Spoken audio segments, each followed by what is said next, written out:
और मैं अपनी जान को ख़त्म करने के लिए उस पहाड़ की चोटी पर चढ़ गई कि जहाँ से मैं कूदूँ और अपने आप को ख़त्म कर लूँ। मेरा अंदर बिल्कुल ख़त्म हो चुका था। मैं जानती थी मेरा शौहर मुझसे दीवानगी की हद तक इश्क करता है और जब तक मैं ज़िंदा हूँ वो शादी भी नहीं करेगा और उसको बच्चों की भी शदीद ख्वाहिश है और जब मैं मर जाऊँगी तो वो ज़रूर किसी और औरत से शादी कर लेगा और फिर उसके बच्चे हो जाएंगे। रोती हुई उस चोटी तक तो मैं पहुंच गई और जैसे ही मैं नीचे कूदने लगी तो मेरे सामने पहली दफ़ा वो मौजूद था और अपने असली रूप के अंदर मौजूद था। उसका वजूद इस तरह का था कि जैसे एक काला स्याह साया हो, जिसका चेहरा गोल तो था लेकिन उस चेहरे के ऊपर कोई भी नक्श नहीं थे, ना ही आंखें, ना ही नाक, ना ही कान, कुछ भी नहीं। सिर्फ एक गोल सा चेहरा था और बिल्कुल इंसान के जैसे बाजू होते हैं ऐसे ही बाजू थे और ऐसे ही टांगें थीं, लेकिन बिल्कुल एक धुएं की तरह वो सामने खड़ा था और वो मेरे सामने हवा में लहरा रहा था। और जैसे ही मैंने छलांग मारी उसी लम्हे उसके हाथों ने मुझे पकड़ लिया और जैसे ही उसके हाथों ने मुझे थामा तो मैं भी अब उस पहाड़ की चोटी से तो कूद चुकी थी लेकिन अब मैं हवा में खड़ी लहरा रही थी क्योंकि वो मेरे सामने फ़ज़ा में था और उसने मुझे थाम रखा था और मैं नीचे देख रही थी। मेरी दोनों पाँव हवा में लहरा रहे थे कि उसने उसी तरह उड़ते हुए मुझे वापस उसी जगह पे खड़ा कर दिया जहाँ से मैं कूदी थी। और मैं डर भी गई, मैं खौफजदा भी हो गई कि ये क्या चीज़ है, ये कौन है। कि उसी लम्हे उसी के अंदर से एक आवाज़ सुनाई दी, वही आवाज़ जो मैं आंखें बंद करके भी पहचान सकती थी, जिस आवाज़ से मैं मानूस थी, मोहन की आवाज़। वो मेरा नाम पुकार रहा था, देविया तुम्हें मैं मरने नहीं दूंगा, मैं तुम्हें मरने नहीं दूंगा। और उसने मुझे उस जगह खड़ा किया और अभी तक मैं खड़ी रो रही थी कि उसने अपना हाथ इस अंदाज में मेरे आगे किया कि मेरी आंखों के सामने वो जो काला स्याह साया सा था, इंसान की तरह रूप धारे हुए एक धुआं सा था, मेरी आंखों के सामने ही वो बदलना शुरू हो गया और बिल्कुल जिस शक्ल में मेरे सामने आता था वही मोहन मेरे सामने था, लेकिन अभी तक वो फ़ज़ा में खड़ा लहरा रहा था। ये रूप उसका मैंने पहली दफ़ा देखा था, धुएँ वाला रूप, और एक इंसानी रूप धारने के बावजूद वो हवा में लहरा रहा था। ये मैं पहली दफ़ा देख रही थी। उसने अपना हाथ मेरी तरफ किया जैसे कह रहा हो मेरा हाथ थामो। मैं उसके हाथ की तरफ देख रही थी, उसने आंखों से इशारा किया हाथ थामो। मैंने अपना हाथ उसके हाथ में दे दिया। उसका हाथ बहुत ज़्यादा गर्म था। उसने मुझे जैसे ही मेरे हाथ को थामा हम दोनों ने उड़ना शुरू कर दिया। हम दोनों उड़ते उड़ते इसी तरह पहाड़ों के ऊपर कितनी देर उड़ते रहे मैं नहीं जानती, लेकिन पहाड़ों के बीच में एक ऐसी जगह पे हम आ गए जो सरसब्ज सी थी। वहाँ पे आबशारें बह रही थी, परिंदे थे, इतना खूबसूरत फूल खिले हुए थे। वो जगह किसी जन्नत के टुकड़े से कम नहीं थी। इससे पहले मैंने ऐसी जगह नहीं देखी थी। जिस पहाड़ की चोटी पे मैं गई थी वो तो एक सरसब्ज था, छोटी सी चोटी थी, वो तो एक वीरान सा खुश्क सा पहाड़ था, वहाँ पे तो कोई दरख्त नहीं था। लेकिन इस जगह जहाँ हम पहुँचे थे ये सरसब्ज पहाड़, बड़े बड़े दरख्त, फूल, तितलियां फिर रही थीं, परिंदे चहचहा रहे थे, आबशारें बह रही थीं। उसने मुझे एक जगह पे लाके खड़ा कर दिया। हम उड़ते उड़ते उस जगह पर पहुंचे तो वो मुझसे बोला, मैं जानता हूं तुम क्यों खुदकुशी करने जा रही हो। तुम इसलिए खुदकुशी करने जा रही हो कि तुम मां बनना चाहती हो। मैंने उसे कहा, हाँ मुझे मां बनना है। तो वो मुझसे बोला, मैंने तुम्हें कहा था मैं कभी तुम्हारे सामने नहीं आऊंगा, लेकिन मैं तुम्हारी जिंदगी के बारे में सब कुछ जानता रहा हूं। मेरे पास इसका और कोई हल नहीं, सिर्फ एक हल है, मैं तुम्हें मां बना सकता हूं। तुम मां बन सकती हो। तो देविया बोली, मैं एकदम से बोली, मुझे मां बनना है, बस मुझे कुछ नहीं सुनना, मुझे मां बनना है। उसने कहा, यह बहुत कठिन है, तुम्हारे लिए बहुत तकलीफ दे होगा। देविया बोली, कुछ भी हो जाए, मैं अपने शौहर से भी बहुत प्यार करती हूं, मैं नहीं चाहती कि वो इस तरह दुखी रहे, मैं उसको दुखी देख सकूं। उसने कहा, अगर तुम्हें मां बनना है तो तुम्हें मेरे साथ जिस्मानी ताल्लुक बनाना होगा। तो देवी एकदम से चौंक गई और पीछे की तरफ हट गई कि ये क्या कह रहे हो, तुम तो ऐसे नहीं थे।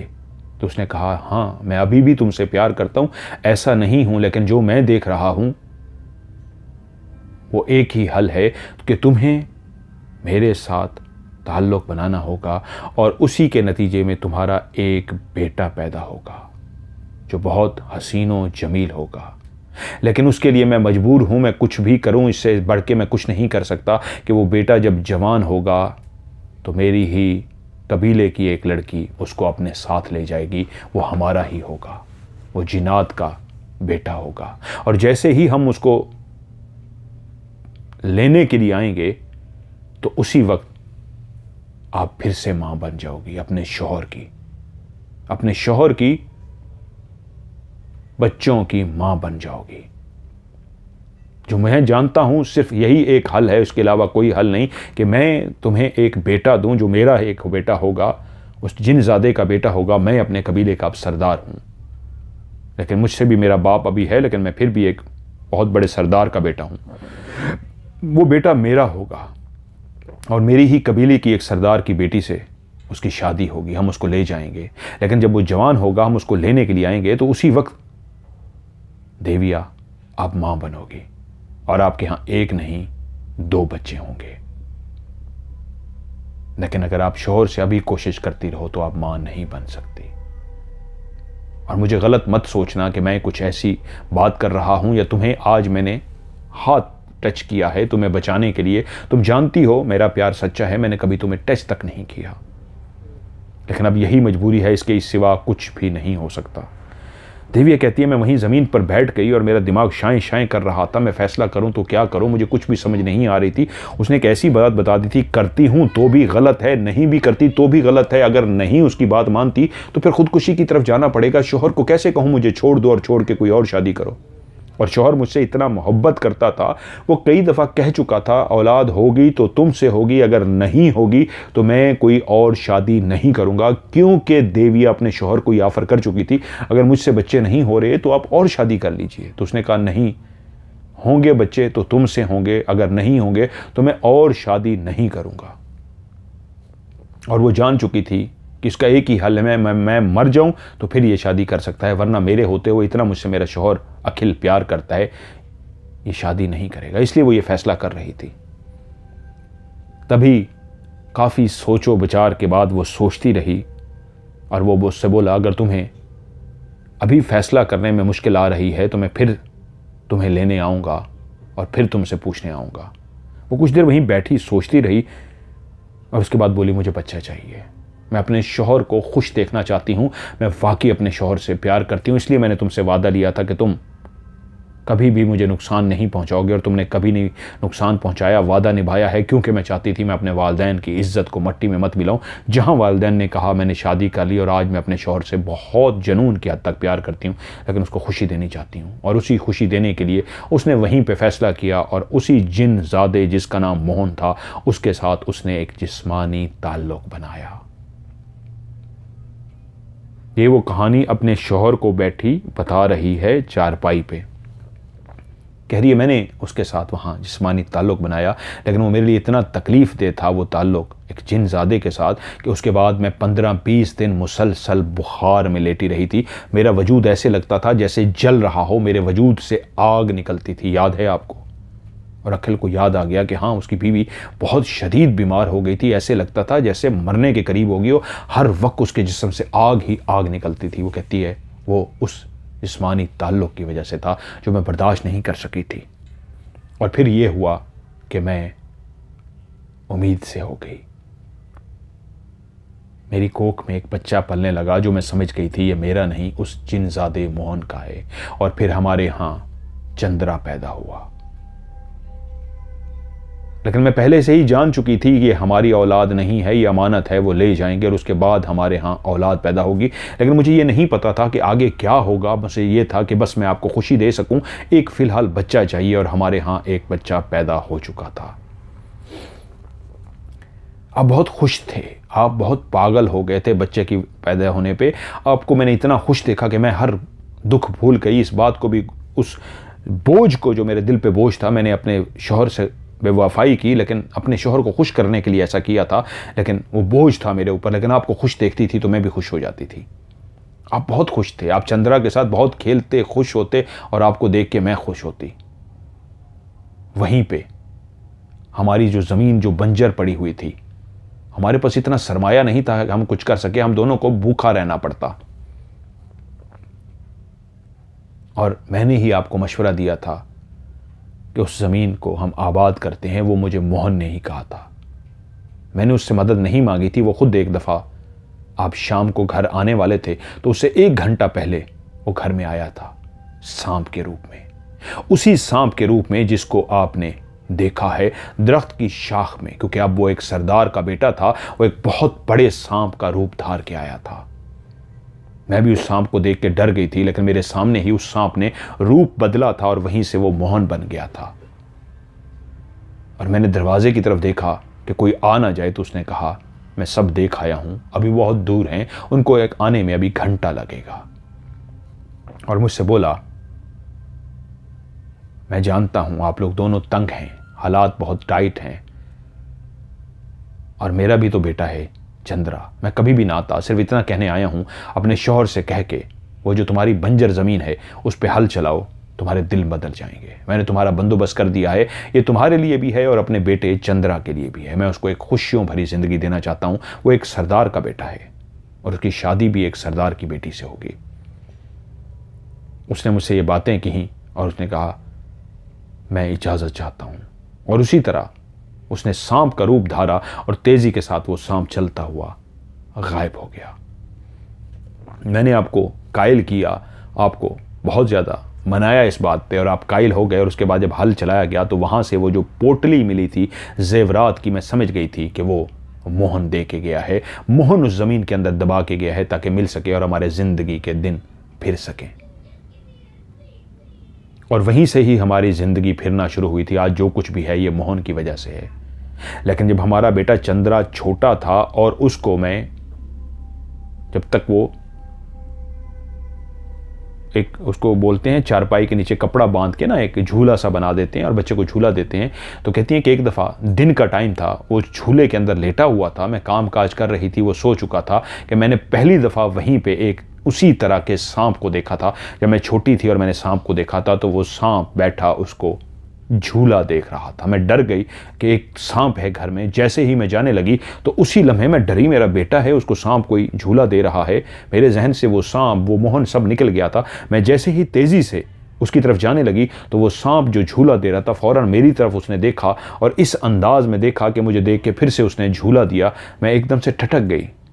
सांपों के साथ तो पहले भी एक ताल्लुक़ था मेरा, एक पहले भी कुछ ना कुछ नज़ारा देख चुकी थी, और जैसे ही उसको मैंने देखा दोबारा उसने झूला दिया है और मेरी तरफ देखा है, और उसके बाद मैं ठटक गई कि क्या करूं, ये वो कोई सांप है, उन्हीं की नस्ल में से कोई सांप है या हकीकत में कोई सांप है। मेरे लिए भी ये फैसला करना बहुत मुश्किल था कि उसी लम्हे मैंने देखा उस सांप ने दोबारा झूला दिया और मेरी आंखों के सामने गायब हो गया।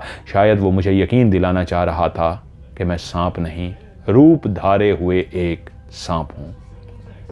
और उसके बाद फिर ये सिलसिला ऐसा शुरू हुआ कि मैं अक्सर अपने बेटे चंद्रा को सांप के साथ खेलते हुए देखती थी। जब वो बड़ा होता गया, क्योंकि वो एक जिन ज़्यादा था, वो एक जिन के सरदार का ही बेटा था, उसी की वजह से पैदा हुआ था, इसलिए उसको सांपों से डर नहीं लगता था। और फिर वो सांप एक दिन रूप धार के, रूप बदल के भी उसके सामने लड़की बन के आ गई थी और उसने उस लड़की को देख लिया था और उससे कतअन वो नहीं डरा था। ऐसे लगता था जैसे वो उनके साथ मानूस हो। और अब मैं बेटे को कई दफ़ा देख चुकी थी, ना उसको कभी रात को डर लगता था, ना उसको कभी अंधेरे से डर लगता था। और उसके अंदर कुछ आदतें, कुछ बातें इस तरह की थीं कि मैं जानती थी कि ये हमारा नहीं, उनका बच्चा है। इसलिए बचपन से ही वो उस सांप की छोटी सी लड़की जो रूप धार के सांप बन के आती, असल में वो जिन्नात में से ही थी। ये उसके साथ खेलता रहा और उसी के साथ खेलते खेलते ये बड़ा होता गया।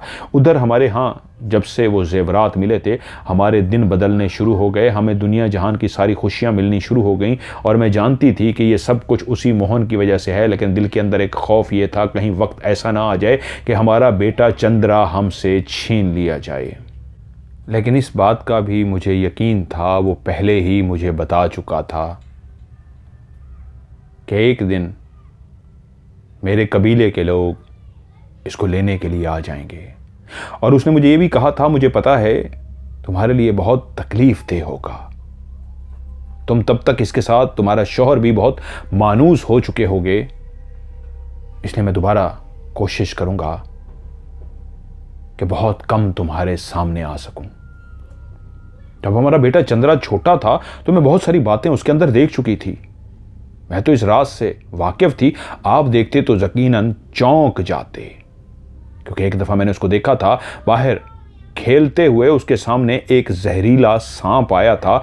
मैंने मुड़ के देखा था तो उसने छोटे से हाथों से उस सांप को पकड़ के उसकी गर्दन को मरोड़ दिया था। शायद वो पहले से ही जानता था कि उसके अंदर ऐसी शक्ति, ऐसी ताकत मौजूद है कि उसको इस तरह की चीज़ों से डर नहीं लगता, तभी उसने उसकी गर्दन को मरोड़ा था और उसको फेंक दिया था। और मैंने भाग के अपने बेटे को उठा लिया था, लेकिन उसके अंदर कोई खौफ नहीं था।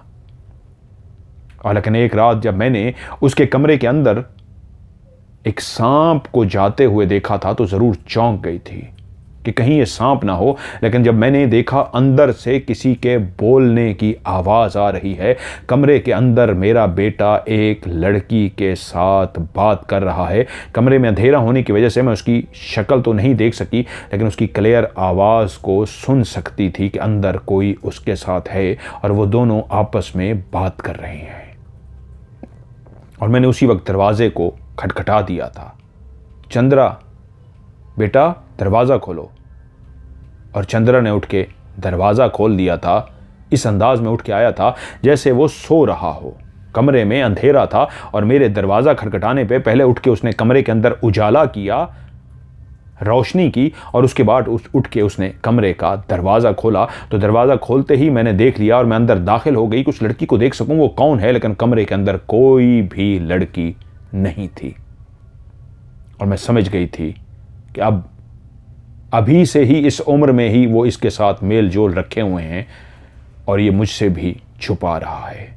मैं भी कोई उससे ऐसी बात नहीं करना चाहती थी कि मैं इस राज से वाकिफ हूं। और इसी तरह वक्त गुजरता रहा। मेरी आंखों ने वो मंजर भी देख लिया कि एक हसीनो जमील लड़की आज से 1 साल पहले, एक हसीनो जमील लड़की उसके साथ उसकी चारपाई पर लेटी थी। उस लड़की को देखते ही मुझे पता लग गया था ये एक इंसानी रूप धारे हुए है। जैसे मोहन इंसान का रूप धार के आता था, वैसे ही वो एक इंतहाई हसीनो जमील इंसान का रूप धार के आई थी। लेकिन उसके बाल इतने लंबे थे कि चारपाई पे वो मेरे बेटे के साथ लेटी थी। बेटा उल्टा लेटा हुआ था, जैसे कोई मुंह के बल लेटा होता है, इस अंदाज में लेटा हुआ था। और लड़की सीधी लेटी हुई थी, लेकिन उसके बाल नीचे तक दूर तक फैले हुए थे। उन बालों को ही देख के मुझे अंदाज़ा हो गया था इतने लंबे बाल किसी भी इंसान के नहीं हो सकते।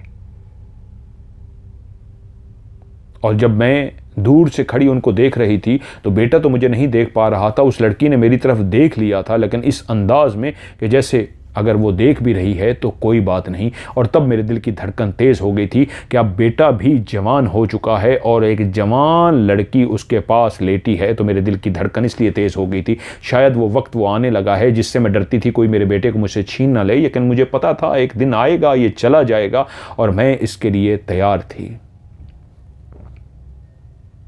और फिर जो वो वाक़या हुआ, आपने एक सांप को ऊपर बैठे हुए देखा। वो सांप नहीं, वो मोहन था। और जिस सांप को आप बताते हैं कि कमरे के अंदर से निकलते हुए देखा, वो सांप नहीं, वो वही लड़की थी जिससे हमारे बेटे चंद्रा की शादी होगी।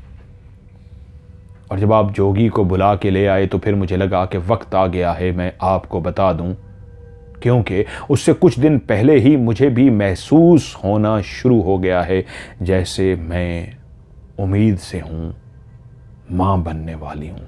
क्योंकि उस मोहन ने मुझे कहा था जब इसको लेके जाने का वक्त आएगा, लेकिन उससे पहले ही आप माँ बन जाएंगी, अपने शौहर की, बच्चों की माँ। तो समझ लीजिएगा वो वक्त आ गया है। तभी उस मोहन ने अपने वजूद को आपके सामने जाहिर किया है। और उस कमरे से आपने जिसको निकलते देखा है वो हमारे बेटे की होने वाली बीवी है। वो गुनाह जो मैंने किया था, जो आपसे बेवफाई की थी, अगर मैं वो उस दिन खुदकुशी कर लेती तो शायद आपके बच्चे हो चुके होते। लेकिन आप मुझसे शदीद प्यार करते थे और आप कहते थे कि शादी किसी और से नहीं कर सकता, बच्चे होंगे तो तुमसे होंगे। तो जब मुझे बताया गया कि ये वापस चला जाएगा और फिर हमारे बच्चे होंगे, तो मेरे पास और कोई रास्ता नहीं था, या तो अपने आप को ख़त्म कर दूं या फिर उस शर्त को मान लूं। और मैंने उस शर्त को मान लिया। अब मैं आपके सामने हूँ, आप जो सज़ा मुझे देना चाहें मुझे कबूल है, क्योंकि मैं आपसे बहुत ज़्यादा प्यार करती हूँ। जहाँ आज हमारे बेटे को लेके जा रहे हैं वो मुझे भी लेके जा सकते थे। अगर मैं उसको, मोहन को कह देती हाँ मुझे तुम्हारे साथ जाना है, तो मुझे अपने साथ ले जाता, मलका बना के रखता, लेकिन मुझे अपने वालिदैन की इज्जत का बहुत ख्याल था। लेकिन आपकी मोहब्बत में ऐसी गिरफ्तार हुई कि आपको बच्चों की ख्वाहिश को देख के मैं भी तड़प गई और वो गुनाह कर बैठी। आज मैं हाजिर हूं, आप जो भी सज़ा देना चाहें। अखिल परेशान हो गया था, बहुत कुछ भी नहीं बोला और अपनी बीवी से कहा, हाँ ठीक है, तुमने इतना बड़ा राज मुझे एकदम से बताया है, मुझे कुछ समझ नहीं आ रही, फिलहाल तुम सो जाओ, मुझे अभी तो कुछ भी समझ नहीं आ रही। वो अजीब सा हो गया था। मैं ज़रूर तुमसे इस टॉपिक पे बात करूंगा। उस रात अखिल भी सो नहीं पाया और देविया भी अपने बिस्तर पर जागती रही। जब सुबह हुई तो बेटा उसी तरह नॉर्मल जिस तरह चला जाता था, वो नाश्ता वगैरह करके चला गया। अखिल नाश्ते के लिए बीवी के पास आके बैठा, दोनों की निगाहें झुकी हुई थी, दोनों खामोश खामोश से थे। तो अखिल नाश्ता करते हुए बीवी से बोला, क्या मैं उस लड़की को और उस मोहन को देख सकता हूं? बीवी एकदम से चौंकी और उसकी आंखें अपने शौहर की तरफ गईं कि यह कैसी फरमाइश है जो शौहर ने कर दी है। तो वो एकदम से चौंक के बोली कि क्या मतलब है आपका? तो वो बोले, हाँ मुझे मोहन को और उसकी बेटी को देखना है और इंसान के रूप में देखना है। मैं समझ चुका हूं वो लेके जाएंगे। और जितना बड़ा वो सांप था मैं भी घबरा गया था कि वो सांप नहीं है, वो क्या है। तभी तो मैं चौंक गया था कि चीख तक नहीं मार सका। मेरे दिल की धड़कन बहुत तेज हो गई थी, यहां तक कि काफी देर तो मैं ऐसे होश गवा बैठा। मुझे उनको देखना है। बीवी ने कहा, मोहन उसके बाद मुझसे दोबारा कभी नहीं मिला। वो जब हमें खेतों में वो जेवरात देने के दिए थे तब मिला था। अगर आप कहते हैं तो मैं ज़रूर एक दफ़ा मोहन से बात करने की कोशिश करती हूँ कि क्या वो हमारी इस ख्वाहिश, आपकी इस ख्वाहिश को पूरा कर सकता है। और उसके बाद शौहर भी खामोश हो गया, देविया भी खामोश हो गई। उसी रात दोनों चारपाई पे लेटे हुए थे और देविया सोच रही थी, मेरा बेटा जाने वाला है। रात का कौन सा पहर था कि देविया भी सो चुकी थी कि उसको अपनी चारपाई पे किसी की मौजूदगी का एहसास हुआ। तो उसकी आंख खुल गई। जैसे आंख खुली तो एक सांप फन फैलाए उसके पास बैठा हुआ था। वो समझ गई ये मोहन है, क्योंकि वो बहुत मोटा तगड़ा सा सांप था। वो डरी नहीं और उससे बोली, मोहन मुझे तुमसे कोई बात करनी है, इंसानी रूप में आओ। और उसी वक्त मोहन ने इंसान का रूप धार लिया और बोला, मुझे पता था, मुझे उस बात का भी पता है जो तुम्हारे शौहर ने कही है कि वो मुझे और उस लड़की को देखना चाहते हैं जो मोहन की होने वाली बीवी है। यही बात है ना? बोली, हाँ। तो उसने कहा, आने वाली चांद की फलां तारीख को, जिसके अंदर अभी 15 दिन बाकी हैं, हम इसको लेने के लिए आएंगे।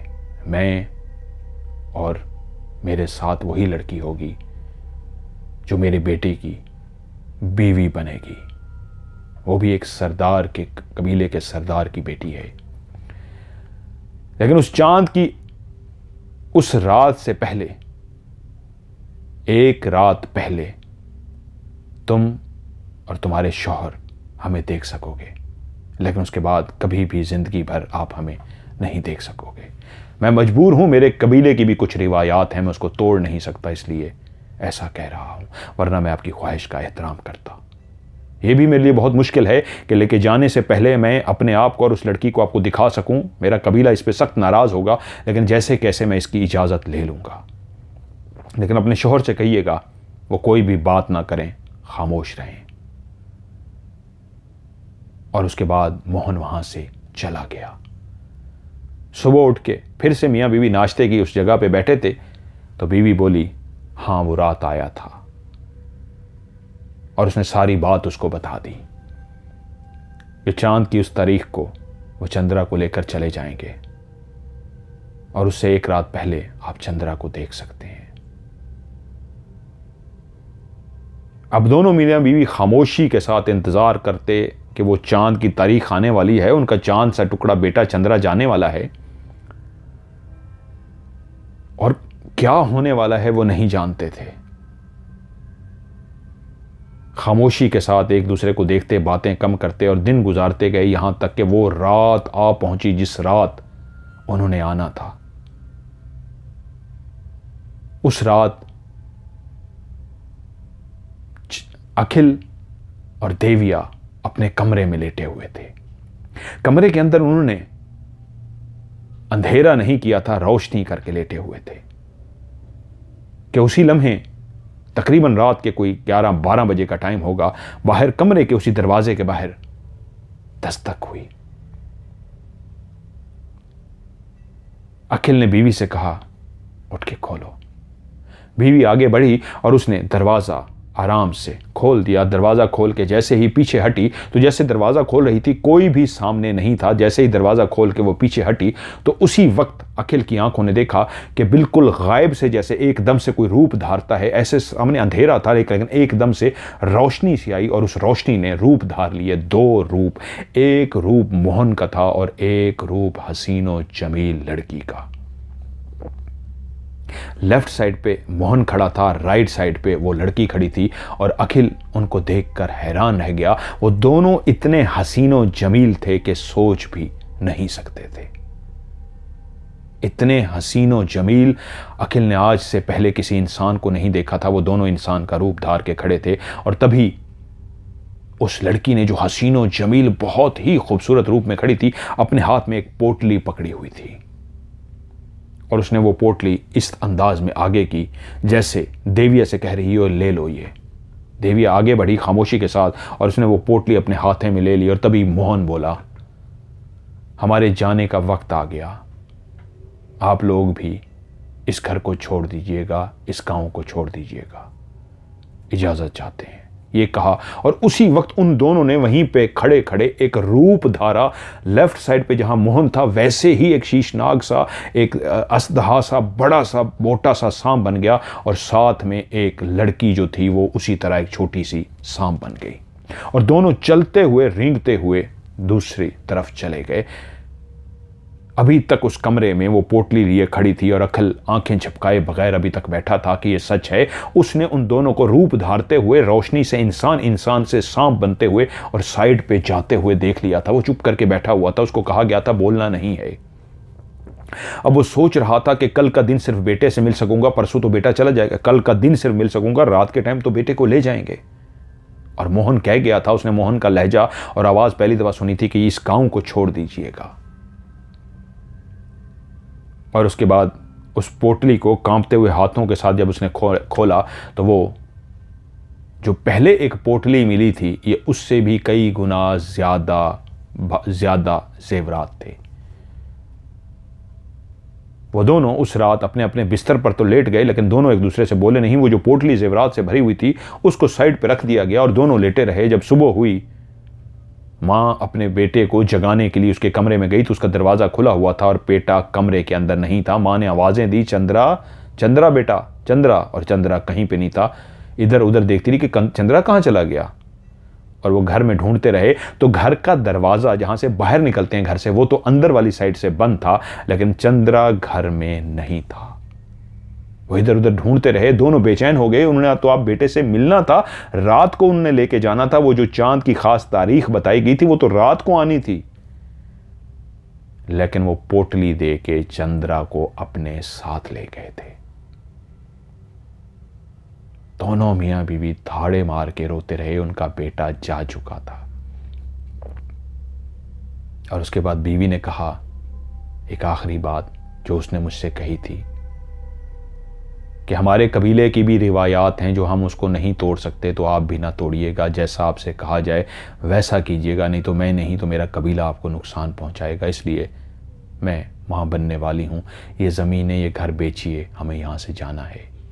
तो उन दोनों मियाँ बीवी ने वो अपनी जायदाद, वो ज़मीनें, सब कुछ वहाँ पे बेचा और एक और गांव चले गए। वहाँ पे जाके उन्होंने ज़मीनें खरीदी और उनके पास एक पोटली भी थी, जेवरात भी थे। और उसके बाद देविया फिर से माँ बनी और उसके यहाँ एक बेटी और एक बेटा पैदा हुआ। शौहर उसके बाद चुप सा हो गया था, लेकिन अपनी बीवी से उसने कह दिया था, मैं तुम्हें छोड़ नहीं सकता, मैं तुमसे बेइंतहा मोहब्बत करता हूँ और जानता हूँ तुम एक वफ़ादार बीवी हो, तुमने मेरी ही खुशी के लिए वो काम किया था, वरना तुम ऐसी नहीं हो, तुम चाहती तो शादी से पहले ही उसके साथ जा सकती थी। लेकिन उनके यहाँ 2 बच्चे हुए, बेटा और बेटी, और उन्होंने अपने बेटों को भी ये कहानी सुना दी थी कि तुम्हारा एक भाई था। वो पूछते थे वो कहाँ गया, तो उन्होंने बताया तुम्हारे भाई को वही ले गए जिनका वो बेटा था, वो जिनज़ादा था, जिन का बेटा। और वो जो उनकी बेटी और बेटा पैदा हुए थे वो भी हसीन व जमील थे, लेकिन उस लड़के के मुकाबले में उतने हसीन नहीं थे। एक आम इंसान जिस तरह हसीन व जमील होते हैं वैसे ही वो बेटी और बेटा दोनों हसीन व जमील थे। चंद्रा बहुत हसीन व जमील था। और फिर जब उन्होंने ये कहानी उनके बच्चे बड़े हुए उनको भी सुनाई, तो आज भी ये कहानी उसी गांव में नस्ल दर नस्ल ये सुनाई जाती है कि चंद्रा को वो लोग अपने साथ लेके गए थे, क्योंकि वो इंसान नहीं जिन ज़ादा था।